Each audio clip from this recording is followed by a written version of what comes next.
Welcome friends, Insta রান্নাঘর থেকে সোমা বলছি। আশা করি বন্ধুরা তোমরা সবাই ভালো আছো। আজকে নিয়ে এসেছি হচ্ছে রুই মাছ। সবার ঘরেই কিন্তু রুই মাছ হয়। রুই মাছের একদম পাতলা ঝোল করব আলু আর পটল দিয়ে। দেখতে থাকো তোমরা। প্রথমে তেলটা আমি কিন্তু আগে বসিয়ে নিলাম, যাতে তেলটা ভালো মতো খুব গরম হয়। তারপরে কিন্তু আমি মাছগুলোকে নুন হলুদ মাখিয়ে নেব। রুই মাছের কিন্তু এখানে শুধু মাছ নেই, তার সাথে কিন্তু মাথাও আছে। এভাবে কিন্তু ঝোল করলে ভীষণই টেস্ট হয়, এক পদে কিন্তু খাওয়া হয়ে যায়।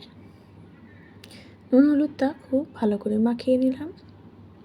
এবার কড়াইয়ের মধ্যে আমি একটু তেল দিয়ে, তেলটা যখন গরম হয়ে গেছে দিয়ে দিলাম একটু নুন। নুন দিলে কিন্তু মাছগুলো একদম লেগে যাবে না কড়াইয়ের মধ্যে, সেই জন্য নুন দিয়ে মাছগুলোকে ভাজবে। এর ফলে কড়াইয়ের মধ্যে আর লেগে যাবার ভয় থাকে না।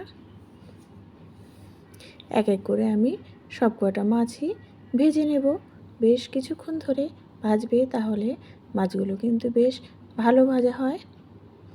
গ্যাসটা মাঝারি আঁচে রাখবে, ফলে মাছগুলো ভালো করে ভাজা হবে। এবার মাছগুলোকে কিন্তু আমি এক এক করে তুলে নেব।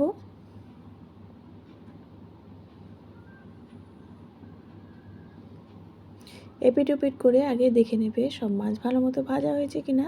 তারপরে সেটাকে তুলে নিয়ে ওই তেলের মধ্যে কিন্তু আমি এক এক করে যা দেব, দেখতে থাকো তোমরা।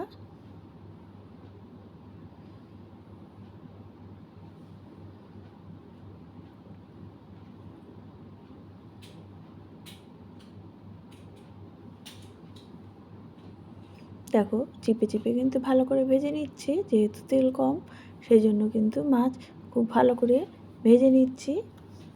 দেখো ওই তেলেই আমি রান্না করছি, এক্সট্রা কিন্তু কোনো তেল দিলাম না। দিয়ে দিলাম গোটা জিরে ফোড়ন। তারপরে আলু আর পটলটা দেওয়ার পরে নুন হলুদ দিয়ে আলুগুলোকে কিন্তু খুব ভালো করে ভেজে নিচ্ছি।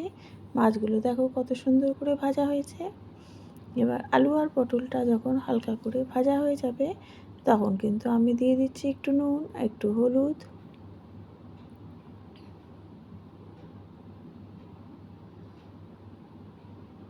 আর দিয়ে দিচ্ছি হচ্ছে ভাজা জিরে আর ধনের গুঁড়ো, আর তার সাথে একটু আদা, আর দিয়ে দিচ্ছি কাঁচা লঙ্কা।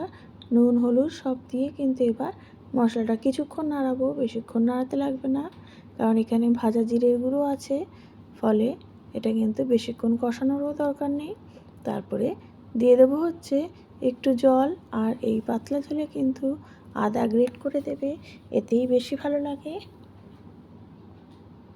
মাছের ঝোলের গন্ধটা ভালো হয়, খেতেও টেস্ট হয়। দিয়ে দিলাম হচ্ছে মাছগুলো, মাছের সাথে মাথাগুলোও দিয়ে দিলাম, যাতে খুব ভালো মতো ফুটে যায়। যেরকম ঝোল খাবে সেরকম ঝোল রাখবে, এতে কিন্তু কোনো অসুবিধা নেই। বেশি ঝোলেও কিন্তু ভালো লাগে এই মাছগুলো, এই মাছের ঝোলটা। এইভাবে যখন দেখবে যে আলুটা ভালো মতো সেদ্ধ হয়ে গেছে, দিয়ে দেবো একটু ধনেপাতা। ব্যাস, একদম সিম্পল হালকা পাতলা মাছের ঝোল। কেমন লাগছে অবশ্যই কমেন্ট করো। Thank you.